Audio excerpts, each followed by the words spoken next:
podcast. Today I'm celebrating my little over 1 year on Booktube. Woohoo! I've had a really wonderful time learning the ins and outs of filming, editing, audio this past year, all of which was completely new to me. And I feel like I've got a lot of things that have changed or adapted or that I'm going to continue to work on in the new year.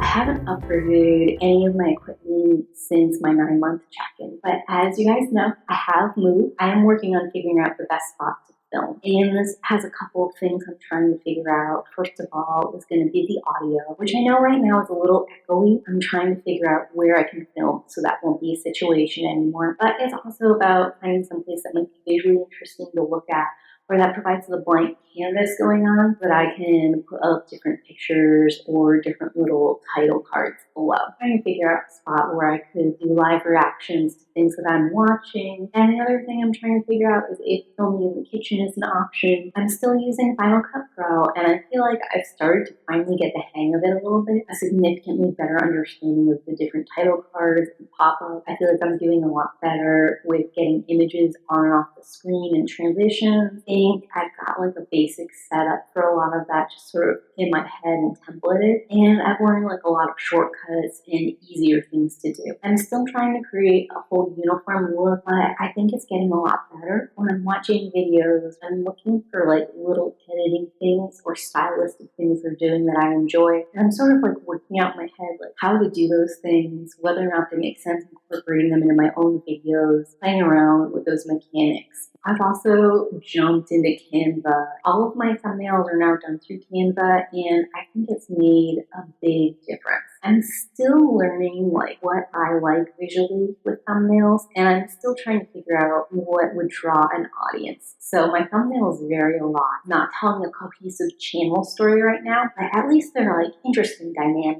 better than my older thumbnails were. But overall, it's been a lot of fun playing with Canva. So much fun, in fact, that I've also started doing intros and outros, even some of my in-video title cards using Canva. And that's been fun, trying to get a better feel of those different elements. I feel like it makes the videos look more official. The other thing it allows me to do is when I reference a video from the Canva era at the thumbnail up here, there's a visual cue to go with that iCards. No one clicks on those iCards yet. Probably the only big change you could talk about when it comes to some of my equipment and technical skills is my use of GarageBand. I feel like I've improved it a lot this year, and I've also started incorporating some of YouTube's audio library instead of trying to make sound from scratch. I think the audio library is a lot more useful than I originally gave it credit for. I drastically overestimated my ability with some of the soundscapes. Like, I've had fun ideas and I've done some things well, but I haven't always done a good job balancing the sound for different kinds of audio input, and it's taught me that I've had to listen to the audio with a lot of different devices. And it's also very time consuming. I'm going to pull back a little bit from GarageBand and a little bit from mixing sound, even though it's fun, and I'll probably still incorporate it into some of my shorter videos, especially if I think the sound will add a lot. I'm not going to put it in every single video the way I've been working on it originally. This year, I was able to throw a goth party in October and November where we discuss Gothic literature and Gothic stories that you can find in different various media. I started by tackling the 10 most popular Edgar Allan Poe stories and also reviewing the Edgar Allan Poe anthology. But I also ended up talking about some of the modern goth stories that were trending as well. I had so much fun. It's really like reinvigorated my love of all things Gothic. I created a list of qualifications for Gothic stories. I really got to play around with Canva. I feel like there's huge growth between where I started with that list and where I was quality-wise when I ended. And it's fascinating because I batch recorded a lot of those. You can really tell the difference editing makes. I had my first in-person book sale meetup event go on. I sold a surprising amount of books. I don't know what I was expecting. It was my first time doing it. I guess I just sort of went in assuming I wouldn't sell any books. I ended up with about 7 books in sales, which considering it was like a Christmas themed arts and crafts fair, that was pretty good. It really inspired me to do more in-person meetups going forward, so I want to try and do 1 or 2 this year too. Another thing I was able to accomplish was making a 5-minute spoiler-free review for Dune the movie, and I was able to release it the same day the movie came out. I had so many views in the first couple of hours of that video. I was able to talk with other people in the community with their videos. That was so unusual for me to be able to like produce something in a timely manner and also have a larger conversation with other people who produced a Dune review. I spend so much of my life just kind of floating in my own bubble out of time. My playlist game is so strong. This hasn't actually yielded any positive or negative results for me, but I really enjoy grouping all my videos in different clusters or themes. It helps me see if there's any trend in topics that I'm talking about or different things that I'll want to discuss in the future. So for example, you guys like werewolf stuff, and everything in my werewolf playlist has way more views than most anything else on the channel. Or for example, I saw a little bit of an uptick in my alien playlist, and that's mostly because of Ice Planet Barbarians. It let me know that I was talking a lot about different stories where aliens were involved, whether it was like evil invading alien or it was like a romantic human alien relationship. And it let me sort of like hone in on different themes that you would see in those style of stories.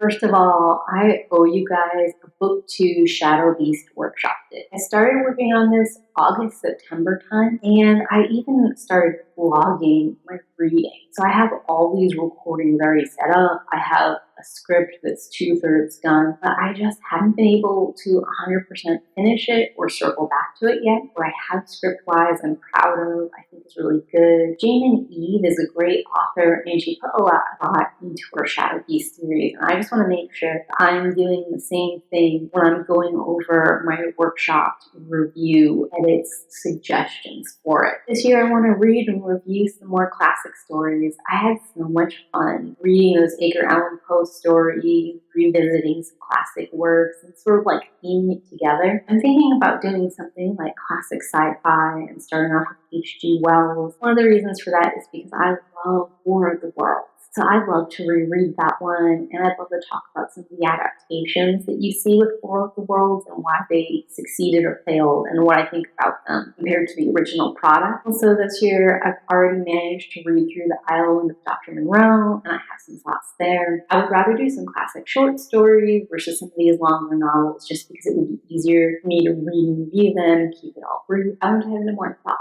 and comparison style videos versus some of the reaction review videos that I did last year. It's a little bit of a balancing act because it takes a long time to do a comparison style, where a reaction review, I just have to watch whatever it is and then give you some off the top of my head thoughts. Even with the reviews, I want them to be more thoughtful and research than that. I want to make sure that I'm covering like storytelling notes or editor's notes or like who's the audience for this kind of thing. I need to make sure that I balance shorter videos with longer videos. I also need to make sure that I can be getting videos out fairly consistently. My goal is 1 video a week with a stretch goal of twice a week. I do want to do some more TBR style videos. I did one last year, and I actually filmed a second one that I never managed to edit and put out to YouTube in a timely manner. One of the things I noticed is people seem to like the TBR. Like, I would love to do something like the werewolf shifter stories from Kindle Unlimited I'm looking at reading. Or even going through like the top 50 werewolf stories on Kindle Unlimited right now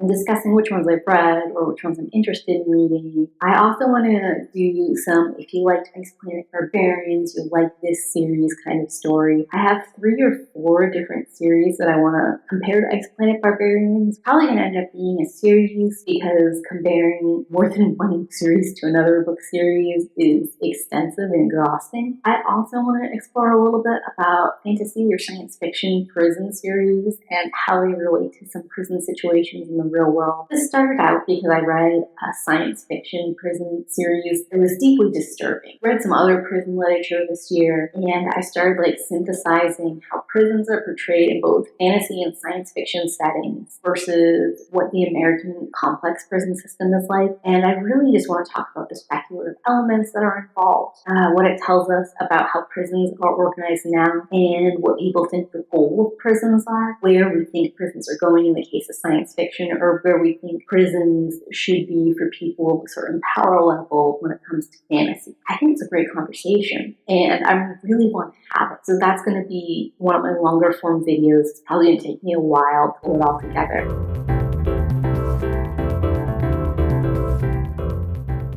From my 9-month check-in to now, the views have been pretty consistent, which is actually a very successful indicator for me because I did not produce content between November and January. I ran out of pre-edited scripted stuff, and I couldn't do any more filming or editing because of the move and my work. It conspired against me. I'm still trying to get back into a routine so I can produce consistently. So keeping the views the same was actually really good for me, and I'm looking to increase those views as my filming routine gets back on schedule. As far as subscribers go, in the third quarter, I had 32, and right now I have 58, so that's a huge increase in subscribers. I really appreciate the engagement and feedback that I've got from you guys so far. And if I continue on this path of subscribers, by the end of 2022, I should have about 150 subscribers. For most people, that's a pretty slow growth rate. But I think considering all the things I had to learn to put together for this channel, the very niche level of content, that's a really good subscriber goal for me. And I'm really happy with how things are trending. Do I have any thoughts for someone looking to begin their journey in 2022? Of course I do. First, I encourage you to go ahead and start making videos. If you're concerned about quality or your ability, on-hand experience is the best teacher. And no matter how experienced you are, how good you are to the start, your early videos are always going to look garbage compared to your latest work. When you get started, there's probably not going to be that many people watching, so if you're going to make some kind of garbage-looking content, in the beginning is where you want to go. So the community as a whole is usually pretty kind. I really haven't received any negative comments at all yet. So the best thing you can do for yourself if you're considering it is to film and edit a couple things and to put it up and see what happens. The other thing that's worth considering is what kind of experience you have with the whole production process, outlining, filming, editing. That experience is going to help carry you. So if you don't have any experience with any of that, like I did, your video is going to start at a lower level and you're going to be inclining from there. And some people probably have a lot more experience than me, or definitely have a lot more experience than me, so they're going to start at a higher point and be inclining from there. It's worth being realistic with yourself and your own experience level and not expecting the moon. The other thing I'd say is to focus on what you can control. So how many views you get in a video, who subscribed, your likes, your comments, you don't control that. So what you need to focus on is improving your skills, outlining, filming, editing, thumbnails, or descriptions. Put your time and concern into those elements. From my own experience this past year, stuff flopped that I expected to do really well, and other stuff took off like gangbusters that I would have never imagined there was an audience for. So it's really important, whatever content you decide to make a video on, you're passionate about it, you do the best you can with it. People can't hear you, or if they have trouble understanding what you're saying, or if your video hurts their ears for some kind of reason, they're not going to watch it. I would work on creating good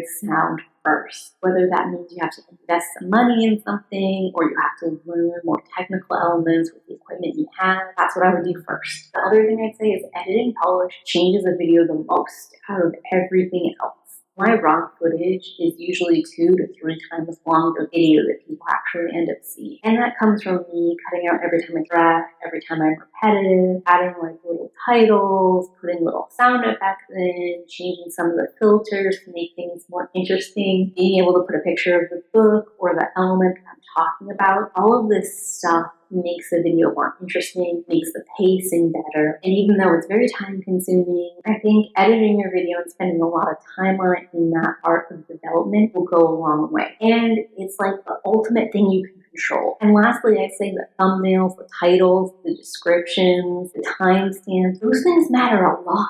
It's not something I feel like you consider when you first start a channel, but that thumbnail, the description, the timestamps, that is the first impression people get to your video. You know, if they don't like what the thumbnail looks like, if the title doesn't grab their attention, if the description doesn't add something compelling and interesting, they're not going to select your video. And on top of that, with the description, the thumbnail, the timestamps, all of that goes into the algorithm. So having something that is relevant to the video you made is really important. And then to me too, the timestamps are huge because they help someone navigate through your video. So if they're finding like a certain stretch really boring, or if they're really excited to get to like this core part, they can just jump to that. So that's going to be me 1 year in Booktube. I want to thank everyone who's watching and subscribing to the channel. Your views, your likes, your comments, your subscription are all part of what has made this a successful year for me. It's really meant a lot, and I appreciate the continued support. If you guys have some goals for 2022, go ahead, put them in the comments down below. And as always,